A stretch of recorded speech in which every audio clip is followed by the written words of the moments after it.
My guest today is David Richards, the founder and CEO of Changemaker Education, a national network of microschools and an incubator for new microschool founders. David is also the host of the Changemaker EDU podcast.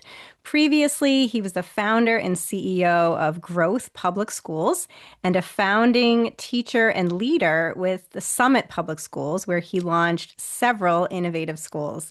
David has worked in education reform for over 25 years as a teacher, principal, executive, and board member. He lives in Sacramento, California with his wife and his two children and holds a BA from UC Berkeley and a master's from Stanford. David Richards, welcome to the Liberated Podcast. Thanks so much for having me. I'm excited to be here. I'm excited to have you here. What a fascinating career you've had. I'd love to just start back in the early days of what kind of got you into education and what were those early parts of your career like for you? Yeah, I always talk about how I'm a banker turned educator turned entrepreneur. That's like the easiest way to say it. So basically, when I first graduated from college, I really wanted to be a teacher. And I was the first one in my family to go to college. I actually did community college and then UC Berkeley. So I was really excited about helping kids like me and, because education changed my life. And then I did part-time Spanish teaching because you didn't need a certification right out of college. And it was really hard. Like it was junior high. I went in for like 3 hours a day. I think I made like $30 an hour. So I couldn't even pay my rent. And I'm like, what am I doing here? I can't even, I have no idea how to teach these kids. I'm so unhappy. And so I ran away as fast as I could and decided to go become a corporate banker where I'd actually make some money. And that lasted for about 7 years. And then I realized that my passion was education and teaching. So I went back to school and got my Stanford master's and credential and then started teaching in Oakland public schools. But yeah, it was always about helping kids like me. And when I had that experience in Oakland, I felt like the system was so broken. Well, it's designed to do exactly what it's supposed to do, but what I was dealing with was very broken. It was dysfunctional, low expectations, amazing kids and families, but the system was so dysfunctional that I ran away, and that's when I found the charter school movement.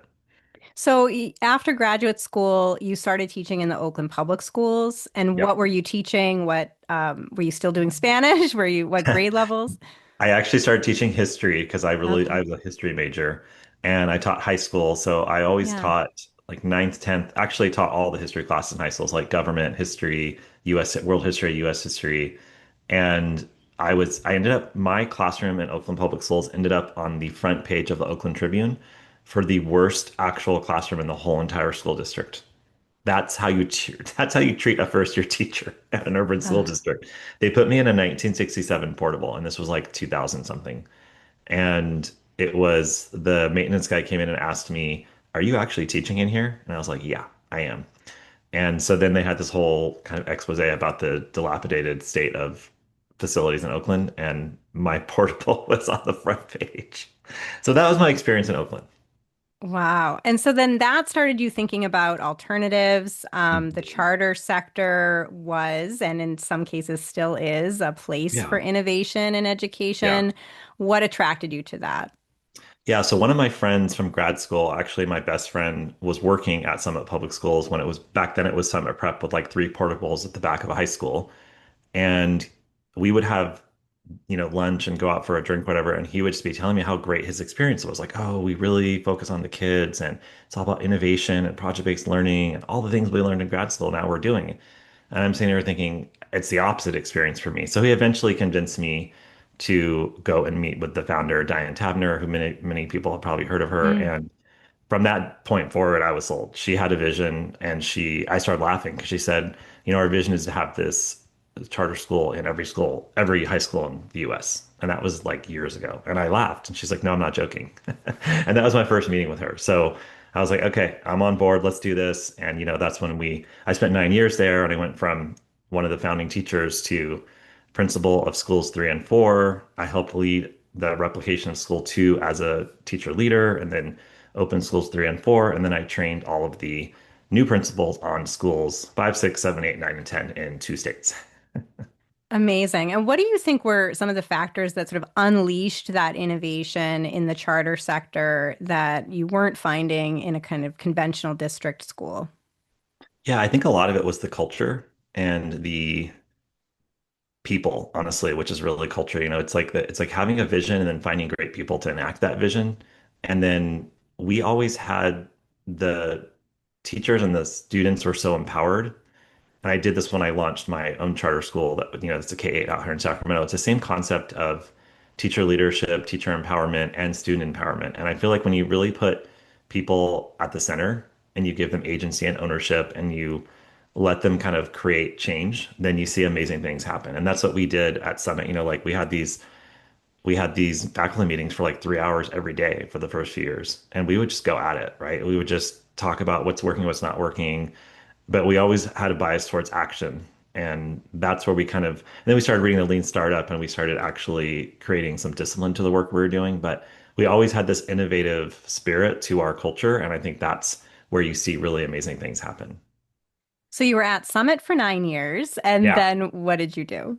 Yeah, so after I left Summit, I felt like when Summit moved into kind of doing Summit learning and putting the model into districts across the country, I was like, my kids are young. I don't think I want to be traveling, and I'm ready to do my own thing. So I told Diana, I said, I'm ready to be the head coach. I don't want to be the assistant coach anymore. I need to do my own thing.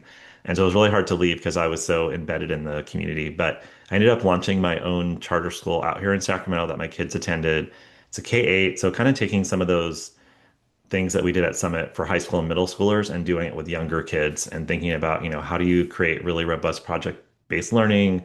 How do you create a self-directed learning environment for kids? It's not Montessori for younger kids. And for me, it was just like a playground of innovation, having one school where we could really try out new things and different things. And I did that for a while. And then, if you look at my resume, you'll see that I get bored of doing things first. I have to always do something Low new. threshold for boredom. Yes. I'm So with after a you. couple of years, I was like, okay, we got this one off the ground. It's going really well. Passed it on to our principal, who's now the executive director. And then I started doing consulting and I actually started doing life coaching programs and really starting to help people during the pandemic kind of figure out what their purpose was. And that was really fun and interesting. And I kind of took a little break from the education sector for a while. And then came back with microschooling. So, Yes. what was your discovery of microschooling like? How did that happen? Well, it's interesting. When I launched Growth Public Schools, this was back in like 2016. I remember talking with some of my friends from Summit that were at that point like funders and doing different things. And they're like, oh, I didn't know you wanted to do a micro school. And I said, what's a micro school? So I didn't even realize back then I was already talking in micro school terminology, but I didn't know that. So I met, a lot of the Acton folks came and visited and Mm. they're like, oh, you're doing Acton, but in a public setting. And I was like, oh, okay. Yeah, what's Acton? So I started looking into Acton. I started following a lot of the other micro schools and just got really excited about the opportunities because, being around the kind of small schools movement where I was reading all the research back, 25 years ago about what makes a great school and keeping it under 200 and making sure that you have all of the staff being focused on instruction and culture and not all of the kind of bureaucracy. And so I was like, I know this. I know this really well. And the Summit schools were 400 at capacity, Mm. but we did that really because it was like budget reasons and because California is hard to run it at 200. But I knew the power of small schools. Like I still talk to my students that graduated from high school in 2010 regularly, Mm. right? And that wouldn't happen if I had gone to like a big comprehensive high school. So I just fell in love with this concept of small. And I actually started interviewing Don Seufer, Amar Kumar, like all the players in the micro school space that I could get to and be like, hey, come on the podcast. I'm surprised I didn't have you on, Kerry. I probably had you on Soon my list enough, somewhere. David. It's coming. So I started talking to everybody and I started like getting so excited in the podcast conversations, like, wow, this is something that could be really, really amazing. And I started playing around with what the concept could be. So then what happened next? How did this all kind of come together? You're having these conversations, then you decide to create a network of affiliated micro schools and an incubator program for new founders. How did that come to be, and what is that like now? Yeah, so actually several years ago, my friends and I were kind of having conversations about some sort of organization or network that would help people launch schools, but I didn't really know what it was at that point. And then doing that life coaching work really helped because then I started thinking about like people are so stuck in what I call the contract of mediocrity. Like they've signed a contract to say, I want a 9 to 5 job, I want benefits, and so I'm going to do this for the rest of my life. And it's so scary to actually leave the job or to leave the district benefit package or whatever. And so I started kind of feeling like, I bet you there's a lot of people out there that want to take the leap of faith and go start a micro school. And so I actually did consulting with a friend of mine who started Onward Learning. You might have heard of Onward Learning. She was one of the YAS semifinalists. Hmm. So she was my first client. And she said to me, she was in my life coaching program. This is Mary Jo Fairhead from Onward Learning. Yeah. And she said to me, hey, I want to start a school. And I was like, well, I've started several charter schools. She's like, great, stop life coaching me. And now let's do an actual school. I was like, cool, let's do it. And so you've heard how successful Onward is. And she kind of helped me fall in love with microschools like officially. And then I started thinking, well, what could we do? So I got Mary Jo and some other folks into a virtual room and we started talking about, well, I think we can actually create something similar like KaiPod and Acton and kind of mix the two and really make it about the mind, body, soul piece because I wanted there to be like a connection to the heart and make sure that it wasn't just like churning out schools, but actually really about, the SEL and just connecting to the heart for the founders and the families and the students. Yeah, you talk about love-based microschools. So what does that mean for Yeah. you? Tell us more about your philosophy. Yeah, I got this term. Trying to remember his name right now. It's going to come to me. But somebody that Mary Jo worked with, it's going to bother me. I'll remember his name. But anyway, he actually uses this term. And I was like, I love this term. So the idea is that the center of the whole entire ecosystem of the school is about love. So it's for the students, for the families, for the teachers. That's the guiding principle. And so that's how we've created our mind, body, soul curriculum with this belief in mind. And everybody that we attract, anybody that applies to be a potential founder, that's like the first thing they say to me. I could not believe that you used the word love on your website. Why doesn't every school in America have love on their website? Like, I'm like, oh, you're definitely values line. Let's keep talking. Yeah, so tell us about the network now. I know it's sort of in its early stages, early years, but tell us a little bit about who these affiliates are and the kinds of programs they're running, whereabouts, and Yeah. so on. Yeah. So about not even a year ago, 11 months ago, after we got the advisory team together, we were like, let's just put up a job announcement on LinkedIn and see what happens. Like, let's see if this idea has any legs. And so we threw it up on October 15th, and I haven't really taken a breath since then. It's been 11 months of crazy. And that was a job posting that said what? It was basically a job announcement or job. It's a little bit gray, right? Because they're affiliate founders, so they're actually Yeah. have their own separate legal entities. But it's essentially like a program announcement or a job announcement that basically said, "We're looking for people to start micro schools across the country. We will help you from idea to launch, all the nuts and bolts, especially the business side, and we want to put together a national cohort and have people work together and get to know each other and." Hey, do you want to do it? And we won't charge you anything, and we'll do a revenue share on the back end.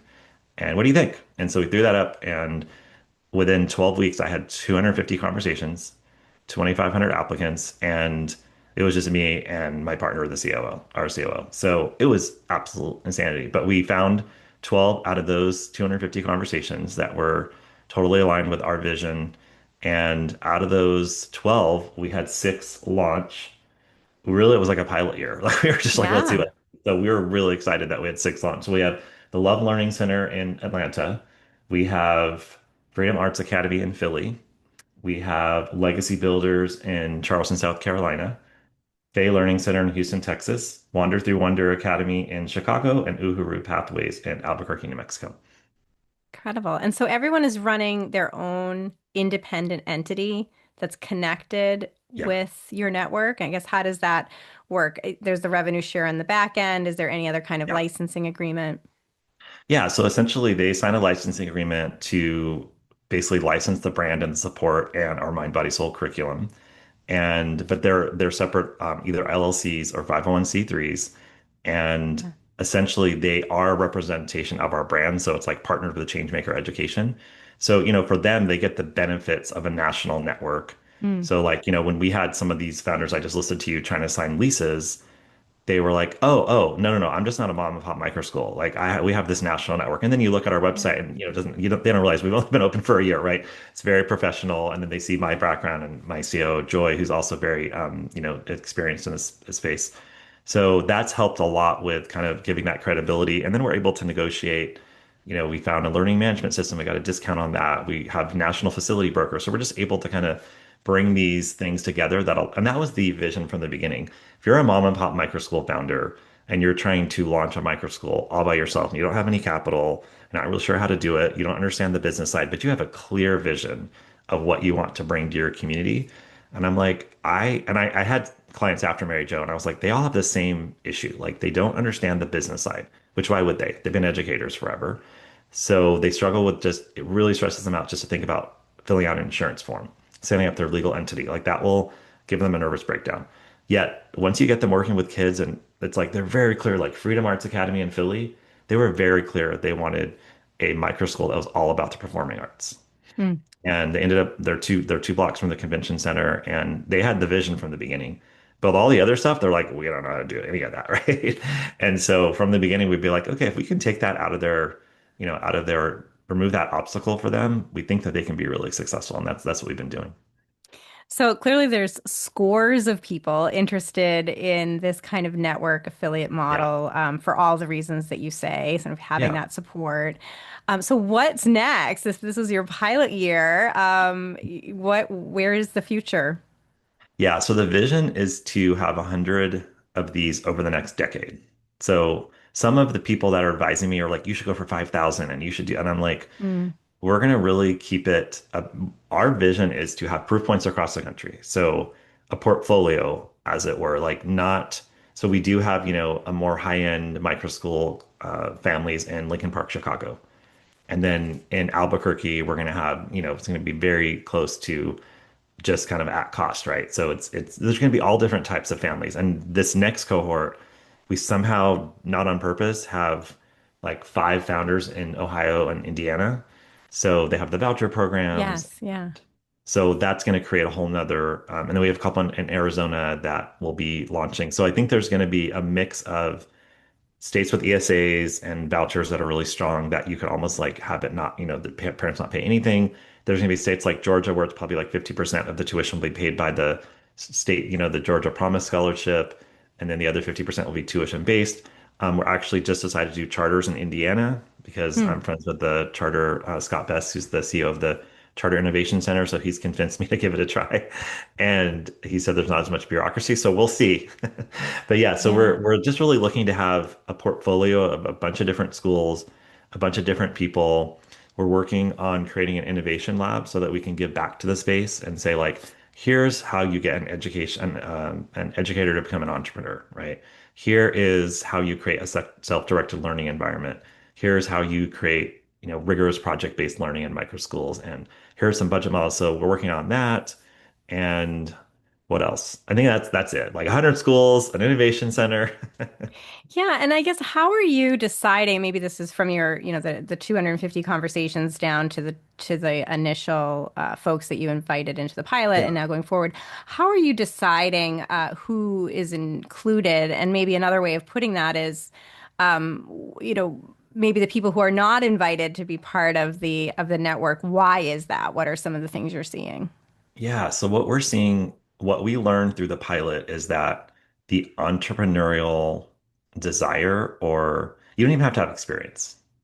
It's just like, so let's be honest, most teachers already have an entrepreneurial drive, right? They know how to be adaptable. I saw Michelle Reed talk on with Amar Kumar, and it's like, yeah, teachers know how to be entrepreneurs, just don't know it, right? They already have a lot of natural skill sets, growth mindset, grit, resilience. They know how to adapt and change things on the fly, and they know how to really work hard and implement something.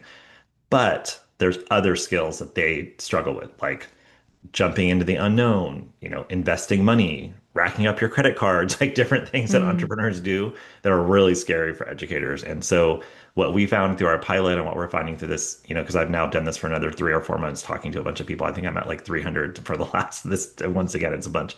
But what I'm wow. finding is this constant, the reason that people don't come on with us is typically because either they're not values aligned, like they don't want to do SEL or they don't want to do Mm, project-based learning or something like that. So that's fair.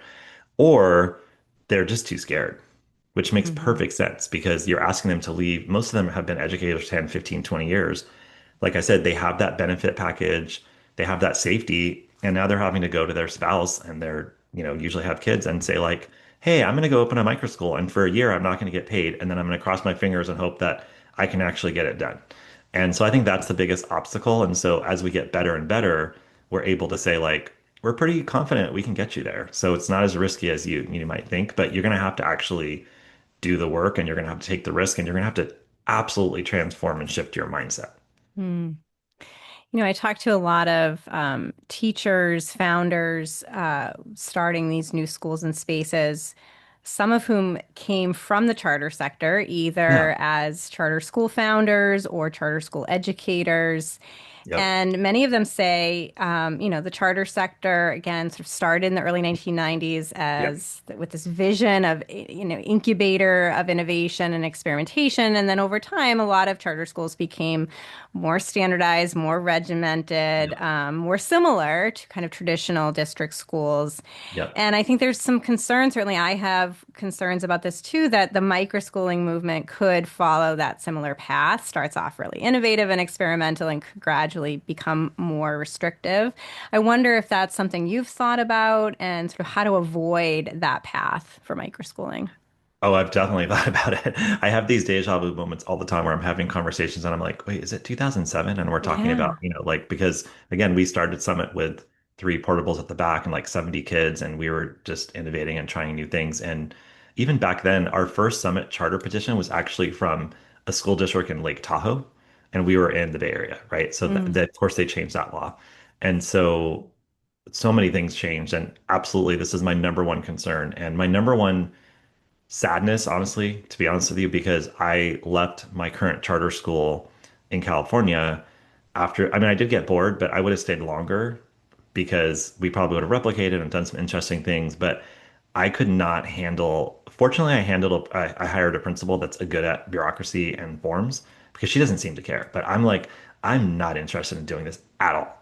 Zero of my time I want to be spent putting in state reports or doing things that, you send them 100-page report and then a month later they're like, could you please send us your budget? I'm like, I already sent that to you in a 100-page report, right? mm, Or you put together 1,000-page charter petition and then they're like, okay, now we need the pre-opening checklist. Can you give us your budget? I'm like, it's in the charter. Oh, we're not going back to the charter petition. So you're spending mm. hours and hours doing all these silly bureaucratic activities that are wasting everyone's time. And so, yes, I think it's a really sad state of affairs in the charter space. And as I talk to people across the country, a lot of charter leaders like DC, Atlanta, spaces where there's a kind of a robust charter reform movement, they're really fed up. And they're like, this is not the bill of goods we were sold. Now it just looks like the school district I used to work in.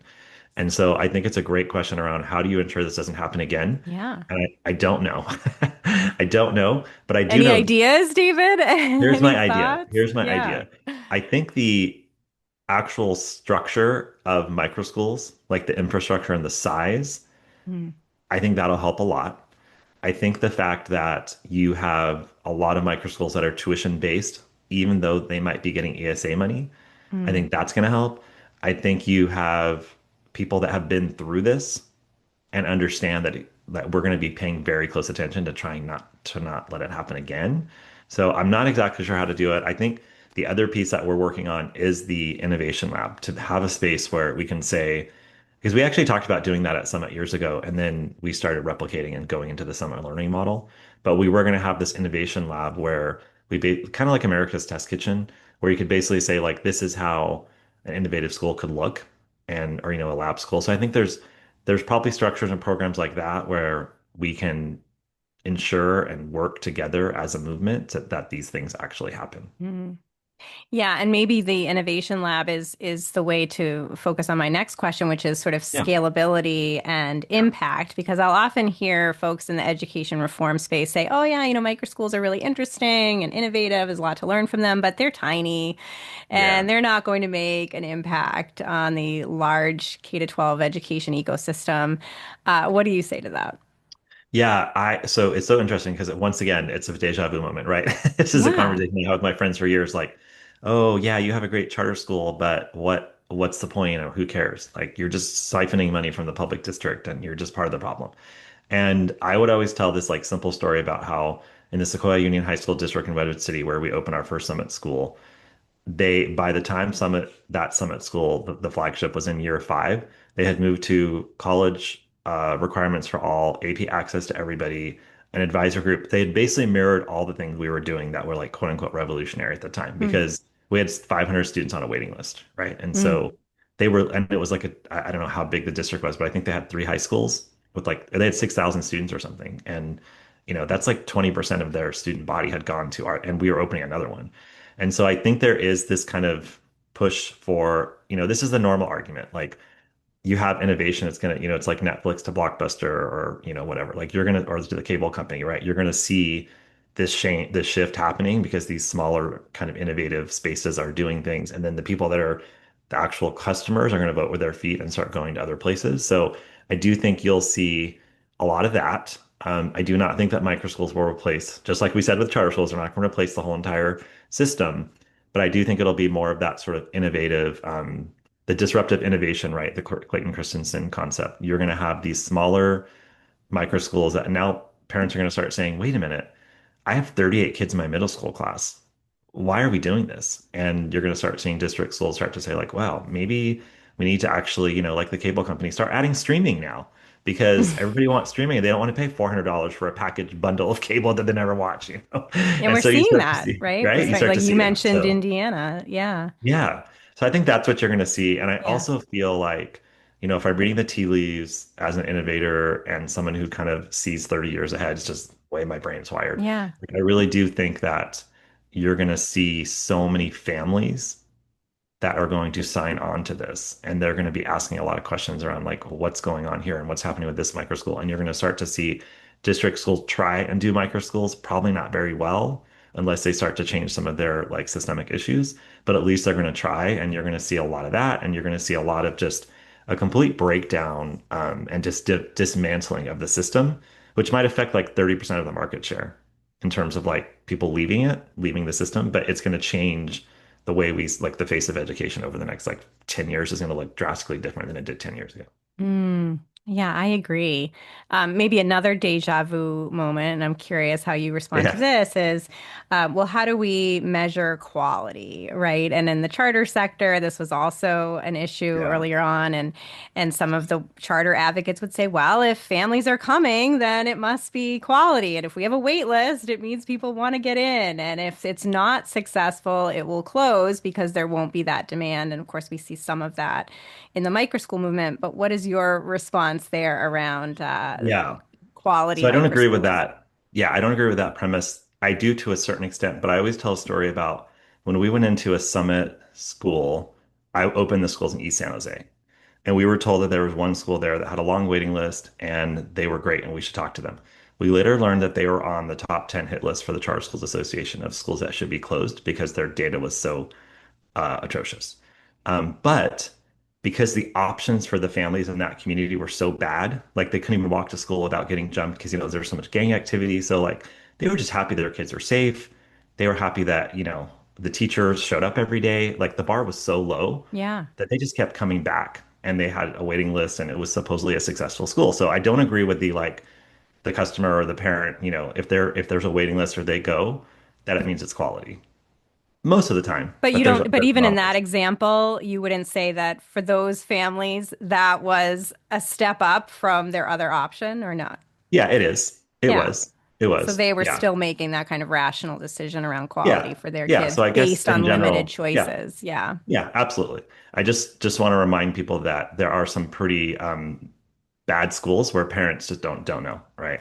And they just don't know any better, and just because we haven't educated them. Rocket Ship came in and started educating the families. Like first question you ask is like, what's the API score back then, right? Like a standardized test score. And we would meet Rocket Ship families because they had elementary schools and we did high schools and middle schools. And the first question they would ask is, what was your API score at your school in Redwood City? And I'm like, yes, good question. Like you should be asking like, do you actually have good data, or are you just giving me fancy brochures, right? So I think that there's definitely a need for quality in the micro school space and ensuring there is quality. But it's such a slippery slope because when you're in a box, you're going to create that same box over and over again. So I had a really great board member at Growth Public Schools that would always say to me, stop measuring the same thing that the old system is measuring. Yes. It's like if you want to create a new version of school with like projects and experiential learning and self-directed learning, he's like, stop using standardized tests. Stop. So, he really pushed me on stop playing the game. like create a new game. And so I think we're gonna have to get really clear in the micro school space, what is the new game that we're playing and what are the measures of quality to ensure that we have a sustainable movement that actually people actually respect. Yeah, and prevent that sort of inertia of going back to kind of conventional metrics, which some micro school founders may want to use, but others may not want to use those. And that's where we want to embrace that innovation. So I guess how does it work now, David, for my listeners and viewers, if Yeah. they want to become a part of your network, if they love this idea of love-based microschooling, and want to be a part of that, what can they do? When is your next cohort? Give us all the details. Yeah, I love that. And I'll share that. But before I share that, I wanted to say that, like, if you go to our website, which is changemakereducation.com, I think the first thing it says is like shifting the paradigm of education. So that's the number one thing you have to agree to. Like, you have to Mm, agree that we're not. So that's the other reason we would say no to somebody, which I told you, the values alignment. We had a great founder who wanted to really replicate the traditional education she had. And it was like so hard for us because we loved her and she was a values aligned around like the love based and all the other things. But she's like, I really want to do traditional education. And so we had to have a moment like, wait a minute, that's a values creep. Like we are trying to mm. shift the paradigm.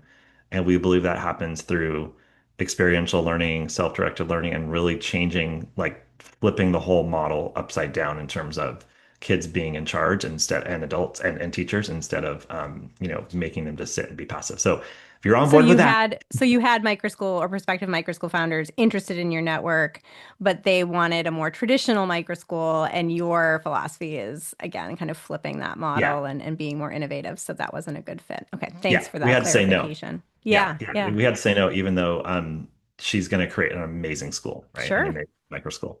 Yeah. So anyway, if you're interested in all those values and you feel like you want to be a pioneer and you want to really create the change and not go back to the old way, and when you were talking about kind of every time I've done an innovative school, somebody says in the interview, "Oh, I can't wait to do this." And then in like the first week, and then the first month, and then month three, basically in October, they've already gone back to the traditional way.